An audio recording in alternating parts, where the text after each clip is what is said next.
Translation. Simply by chanting the Hare Krishna Mahamantra without offenses vanquishes all sinful activities. Thus, pure devotional service, which is the cause of love of Godhead, becomes manifest. One cannot be situated in the devotional service of the Lord unless one is free from sinful life. This is confirmed in Bhagavad Gita. Yesham tvangatam papam janam papa karanam janam punya karmanam te dvanda maha nirmuktam bhajante mam didhavrata. Persons who have acted piously in previous lives and in this life, whose sinful actions are completely eradicated and who are freed from the duality of delusion, engage themselves in my service with determination. Bhagavad Gita 7:28. A person who is already cleansed of all tinges of sinful life engages without deviation or duality of purpose in the transcendental loving service of the Lord. In this age, although people are greatly sinful, simply chanting the Hare Krishna mantra can relieve them from the reactions of their sins. Eka Krishna Name, only by chanting Krishna's name is this possible. This is also confirmed in Srimad Bhagavatam, Kirtanad Eva Krishna Syam. Chaitanya Mahaprabhu has also taught us this. While passing on the road, he used to chant, Krishna, Krishna, Krishna, Krishna, Krishna, Krishna, Krishna, hey. Krishna, Krishna, Krishna, Krishna, Krishna, Krishna, Krishna, hey. Krishna, Krishna, Krishna, Krishna, Krishna, Krishna, Rakshamam. Krishna, Krishna, Krishna, Krishna, Krishna, Krishna, Pahimam. Rama, Raghava, Rama, Raghava, Rama, Raghava, Rakshamam. Krishna, Kesava, Krishna, Kesava, Krishna, Kesava, Pahimam.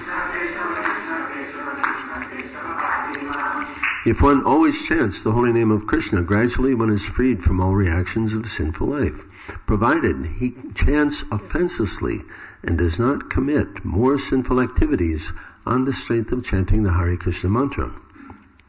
In this way, one is purified, and his devotional service causes the arousal of his dormant love of God. Simply by chanting the Hare Krishna mantra and not committing sinful activities and offenses, one's life is purified, and thus one comes to the fifth stage of perfection, or the engagement in the loving devotional service of the Lord. Prema Pamarto Mahan. Omagana Tamanandasya Gananjana Salakaya Chakshinamilitamina Tasma Shigarave Namaha. Shri Chaitanya Manobishtam Stapitamena Bhutale Swayam Upakadamayam Dadati Swapadantigam. So one cannot be situated in the devotional service of the Lord unless one is free from sinful life. Here, this means pure devotional service. In the beginning of our devotional service, it is called mixed service, whereas it is tinged with contamination by the gunas, or the modes of material nature. When one becomes purified through the process of sadhana, then one becomes more and more free from these gunas, from the modes of material nature, and then comes to the stage of pure devotional service and pure chanting of the holy name, Shuddhanam. So this means the transcendental platform, Brahmabhuta. So understanding this, then achieving that stage of Brahmabhuta should be our first immediate goal in devotional service. To say that we have the goal of going back home, back to Godhead, this is such a long range goal that it seems difficult to keep track. How am I making progress? But we need to understand that there is a system. There are ways of marking our progress in devotional service. Somebody could bring Bhagavad Gita, please.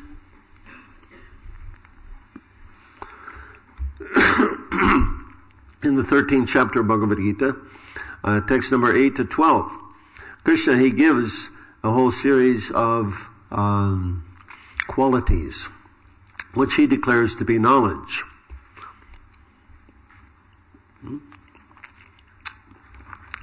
Humility, pridelessness, nonviolence, tolerance, simplicity, approaching a bona fide spiritual master, cleanliness, steadiness, self-control, renunciation of the objects of sense gratification. Now, as I read this, pay attention, because Prabhupada, in the commentary, he remarks that one needs to have a way of marking their progress in devotional service, and one can tell how he's advancing in terms of these qualities. In the commentary, Prabhupada also explains each one of these qualities. So then we can, with this, we can understand, how am I making progress? Absence of false ego, perception of the evil of birth, death, old age, and disease, detachment, freedom from entanglement with children, wife, home, and the rest, even-mindedness amongst pleasant and unpleasant events, constant and unalloyed devotion to me, aspiring to live in a solitary place, detachment from the general mass of people, accepting the importance of self-realization, and philosophical search for the absolute truth. All these I declare to be knowledge, and besides this, whatever there may be is ignorance.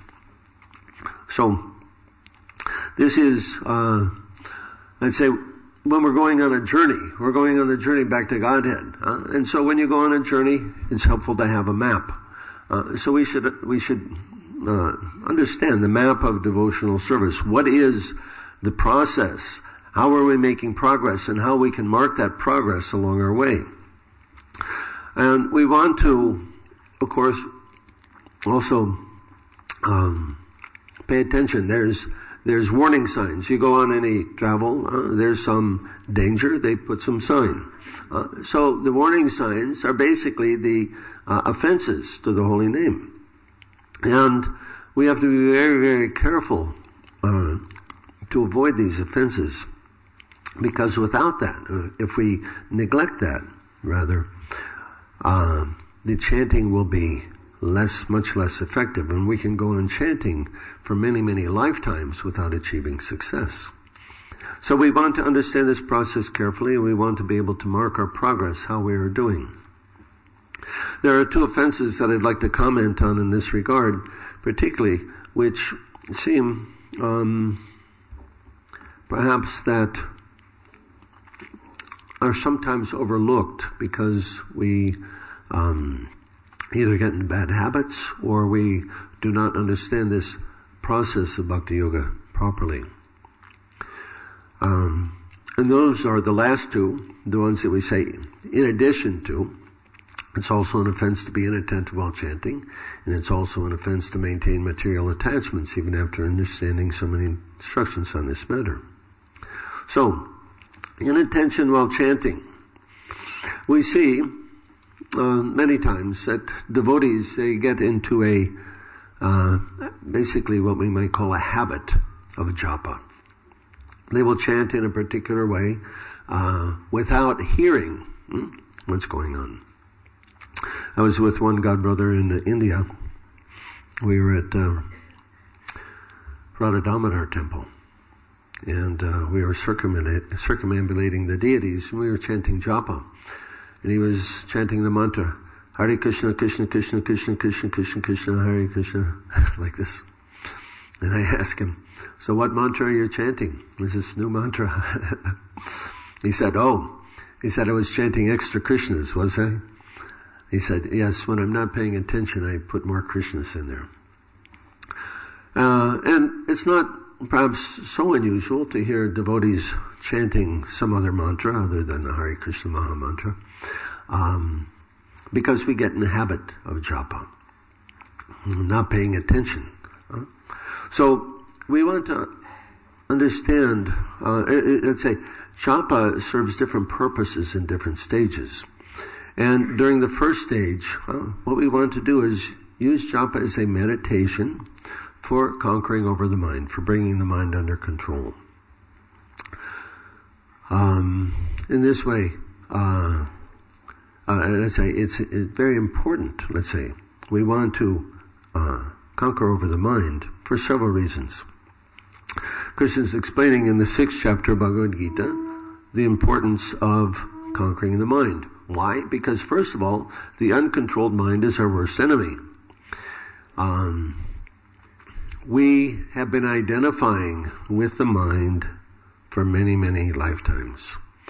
And the Bhagavatam explains, both in the 11th canto and the 5th canto, in great detail how the uncontrolled mind, Shishvar Gokulananda ki jai, Sitaram Lakshman Hanuman ki jai, Shishigornitai ki jai.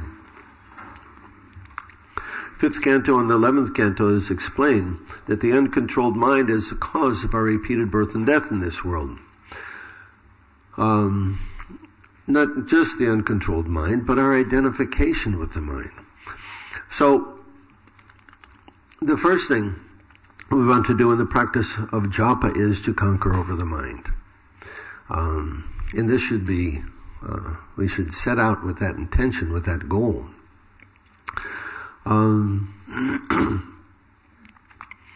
The uncontrolled mind, what is it thinking about?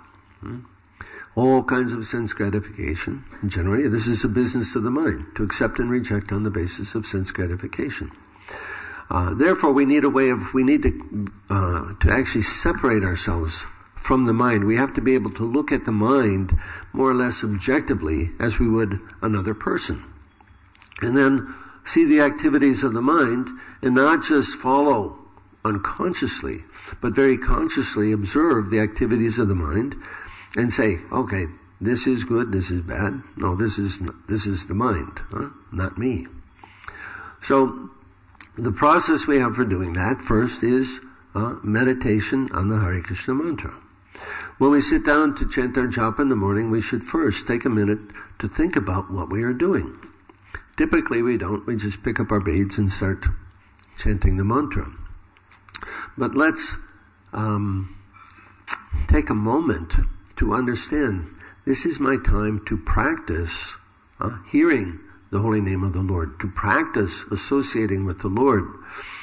If the lips and the tongue are going and the mind is gone off somewhere else, how is the mind becoming purified?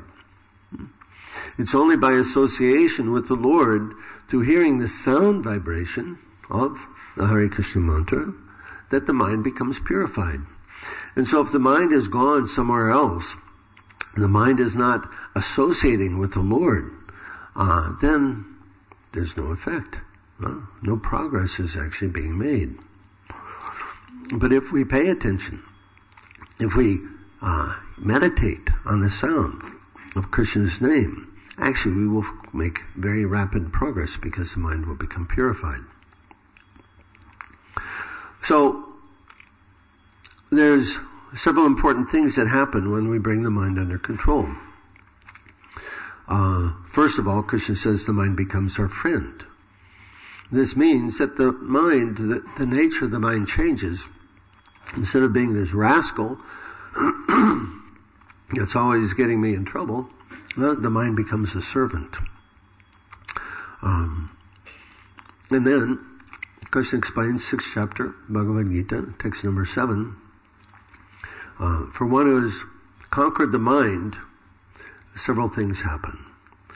Hot, cold, happiness, distress, honor and dishonor, they are all the same. So, what does that mean?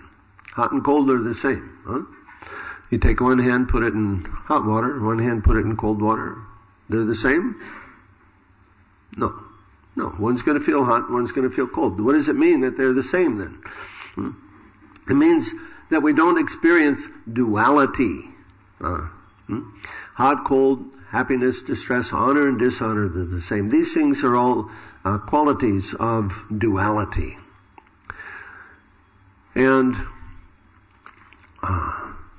this duality is actually,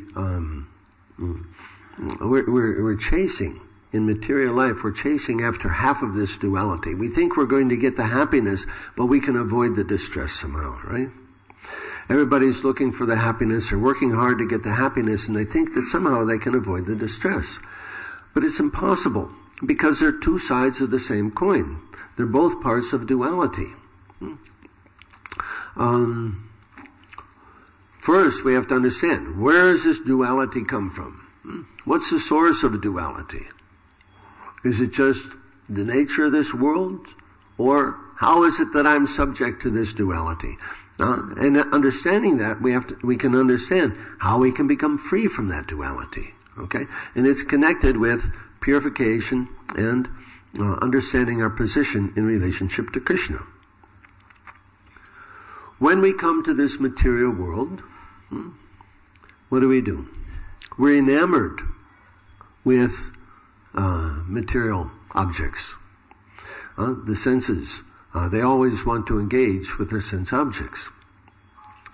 And because our ability to enjoy is rather limited, we differentiate between what we like, what we don't like. I like this, I don't like that. I want this, I don't want that. I can't enjoy everything, so I'm selecting. This is good, this is bad. This is acceptable, that's not acceptable. What am I doing there? I am creating duality, right?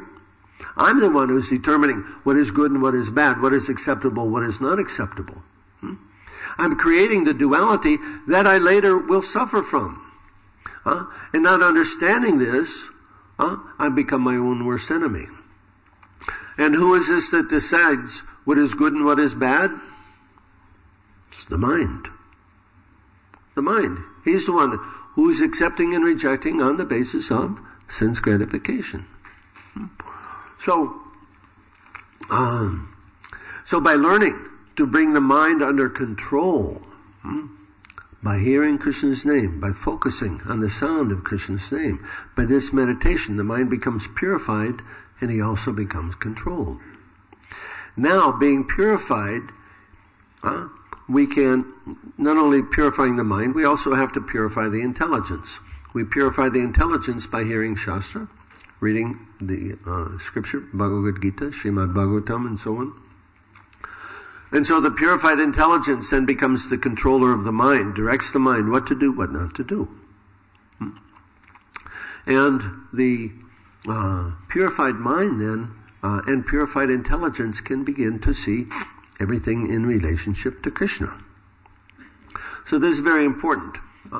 In the second canto of the Bhagavatam, 9th chapter, Vishnu is explaining to Brahma the nature of this material world. And he explains that whatever you see in this world, if it doesn't have any connection with me, that's Maya. So, what we want to do is learn to see everything in relationship with Krishna. So we have to first understand Krishna's position. And he explains that, Bhoktaram Jagatapasam Sarvalokam Maheshwaram Suidam Sarvabhutanam Gatramam Shantimrishiti. Krishna is the supreme and only enjoyer. Krishna is the supreme and only proprietor. And Krishna is the supreme and only dearmost friend of everyone. So if we try to take the place of Krishna, Krishna explains this in 924, what happens?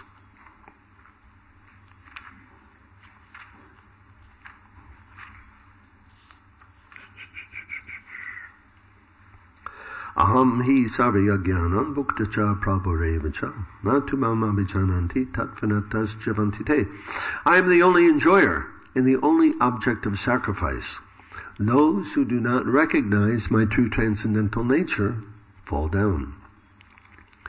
Not recognizing Krishna's true transcendental nature means we are trying to take his place as the enjoyer, as a proprietor, or the dearmost friend of others.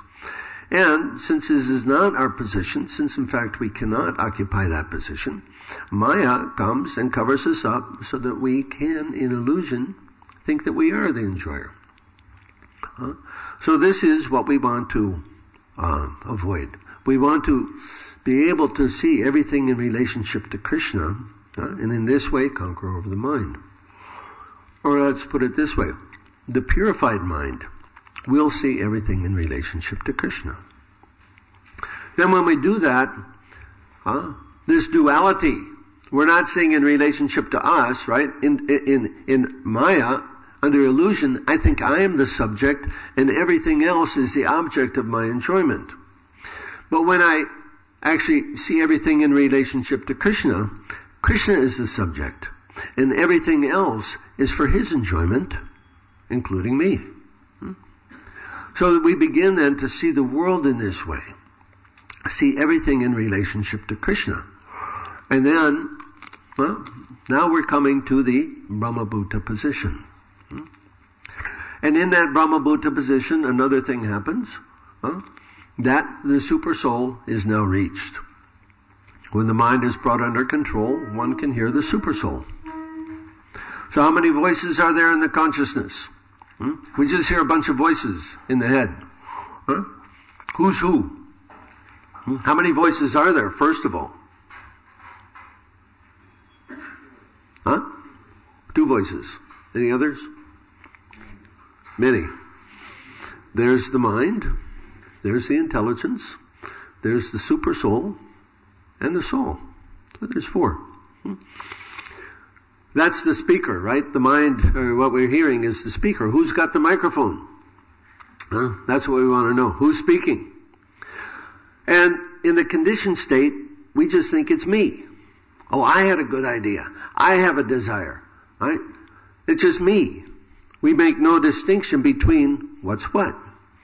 So there's the mind and the intelligence. Bhagavatam explains to us that these are very, very subtle energies, and one can only understand the difference between them by their function. Function of the mind is to accept and reject on the basis of sense gratification, and the function of the intelligence is to accept or reject on the basis of one's perceived long-term interest. So one can look at the voice in the mind and analyze it. We want to separate ourselves so we can see what's being said. Is that the mind? Is that my uncontrolled mind? My enemy? Oh, yes, then be very careful in doing this. Or is it the intelligence? Is it the contaminated intelligence or the purified intelligence?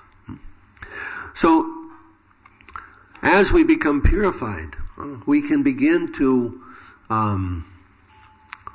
the nature of the thoughts will change, but one has to be able to distinguish, one has to separate themselves from the mind, to see the mind objectively. And then one can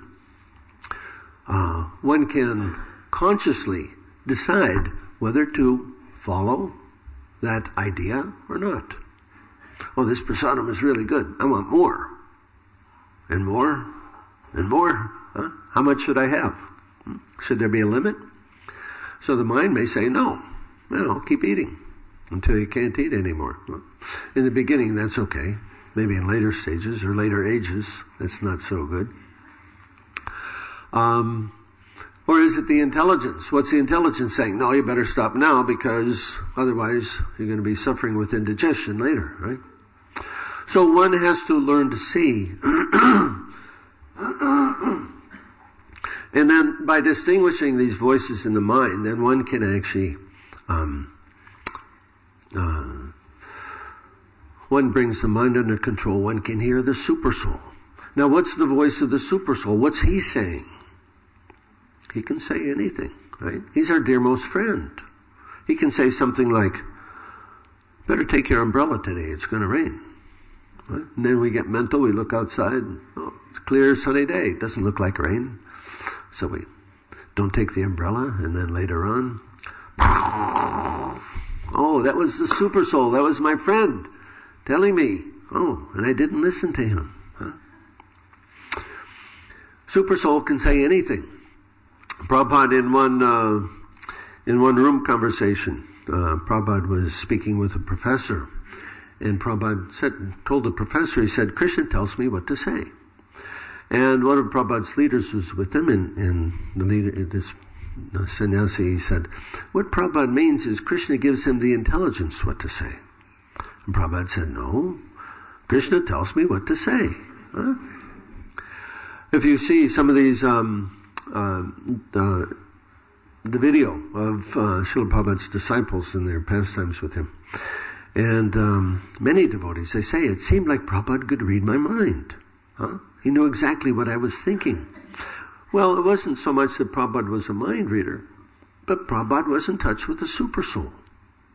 And super soul told him what to say. And he said it. is a wonderful example of who was the sannyasi who was in charge of Mumbai in the early days?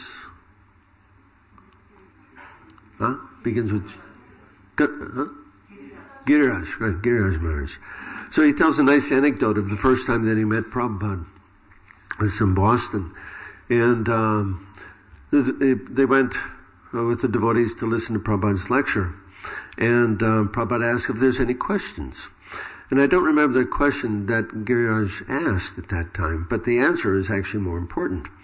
The answer Prabhupada gave was, well, that depends on whether you want to try to be Krishna, try to be God, or you want to be the servant of God.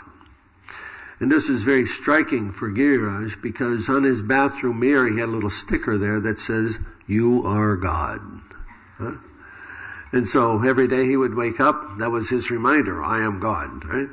But Prabhupada immediately then, with answering that question, do you want to be God, do you want to try to be God, or do you want to be the servant of God? So like that. So Krishna, he can put any ideas in our mind.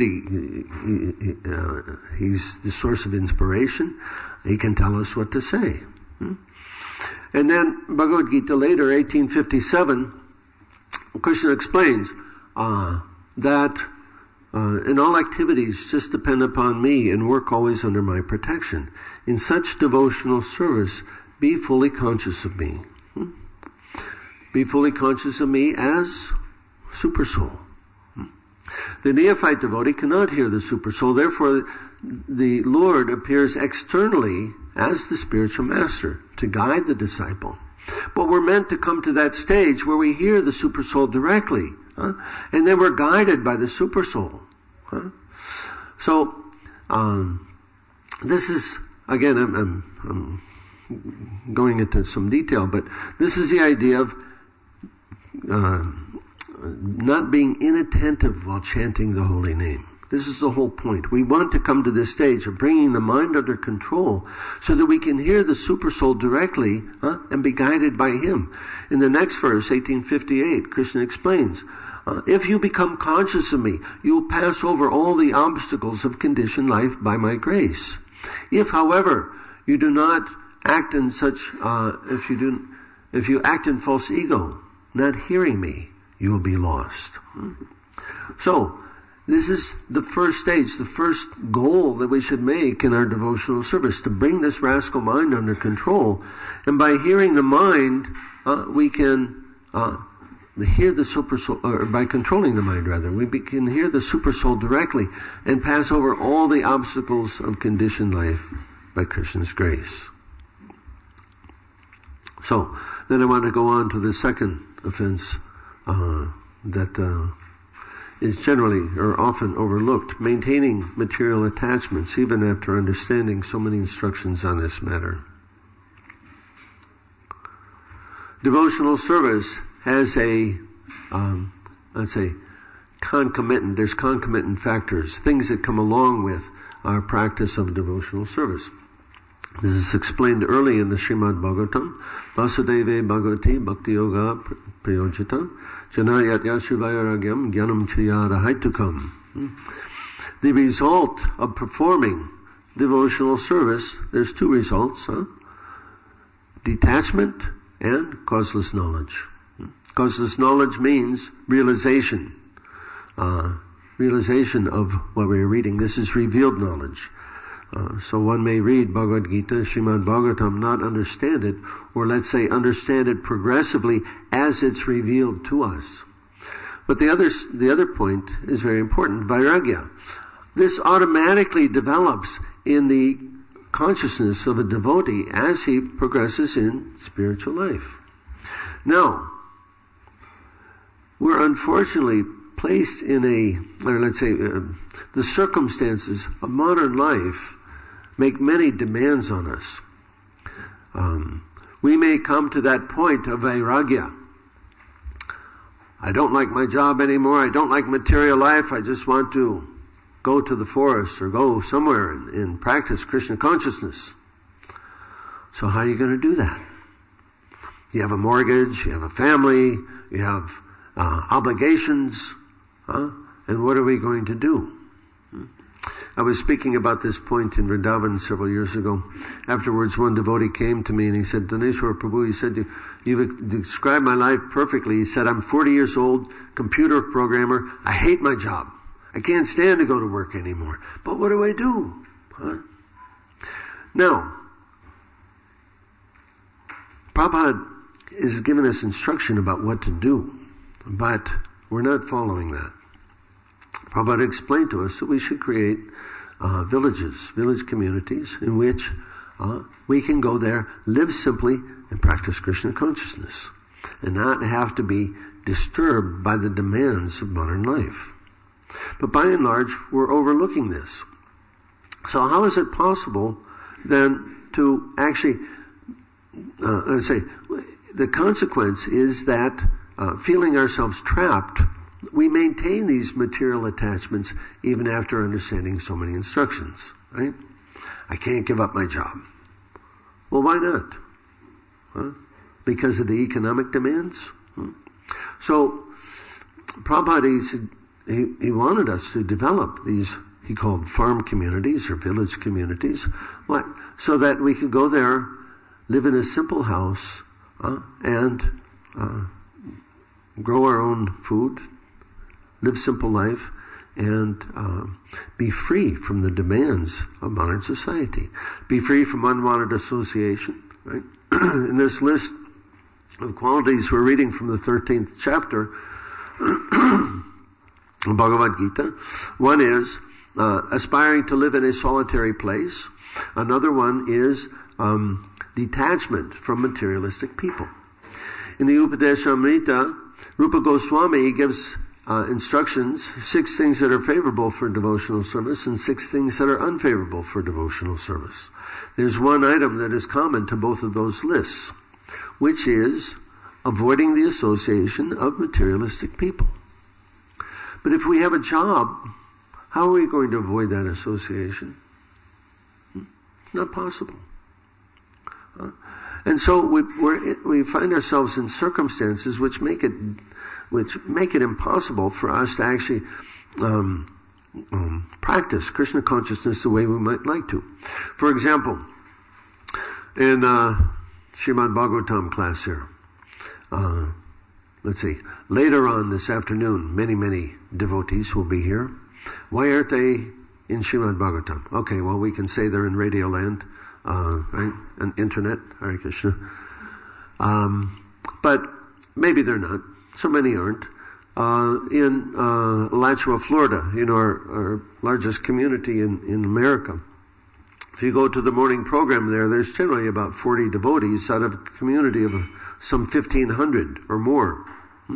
And where are the rest? They're living in the other culture. They have to get ready, they have to get up, get ready, go to work, take the kids to school, and so on like that. And so the demands of modern life prevent them from actually performing devotional service the way they would like. Maybe they're chanting the japa on the way to work or so on like that. So modern life is like that. It places many demands on us. And so what do? When we experience this vairagya, how are we going to be able to let go of these material attachments? This is why we need to create these village communities. So one can go there, live a simple life, practice Krishna consciousness, and have time. There's a nice video on YouTube, a TED Talk. One fellow from, from Indonesia, Thailand. And he was talking about his life. He was explaining how, he said, when I was a young man, everybody was telling me I had to go to university and get a degree, and so he said I went to the capital city, Bangkok or something, and he said I was working so hard, I had to work and study. He said I was very poor, I could only afford one bowl of rice, I was often hungry. And then he said, but he realized, why am I working so hard? Why am I doing this? He went back to his village, and he said, I started to make bricks. Every morning I would make bricks for 2 hours. And within 3 months, I built a house. He said, then I continued to build houses. Now I've got 4 houses. He says, now my problem is, which house will I sleep in tonight? He said, now I'm growing rice. He said, I can easily grow far more rice than what I need. He said, I not only have just before I had just a simple bowl of rice, now I have tons of rice. He said, so why are we working so hard? He says, why has modern society made life so difficult?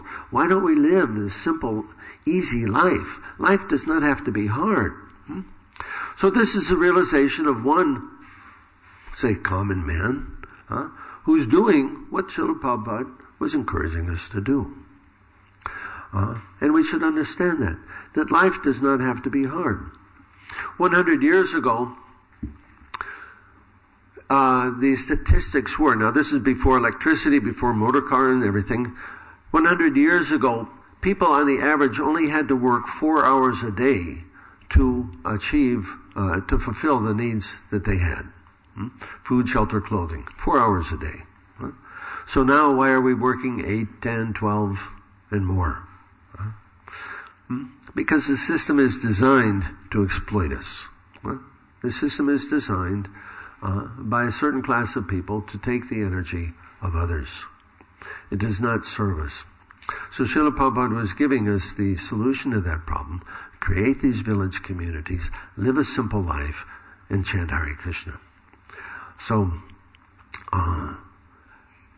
when we experience vairagya, and we must, if we're actually practicing Krishna consciousness properly, we must experience vairagya. Then we must let go. If we don't let go, this becomes a stumbling block on our path of devotional service. So we have to create a facility. We have to make an arrangement by which we can let go when we're ready to let go. And as a society, this is what we need to do.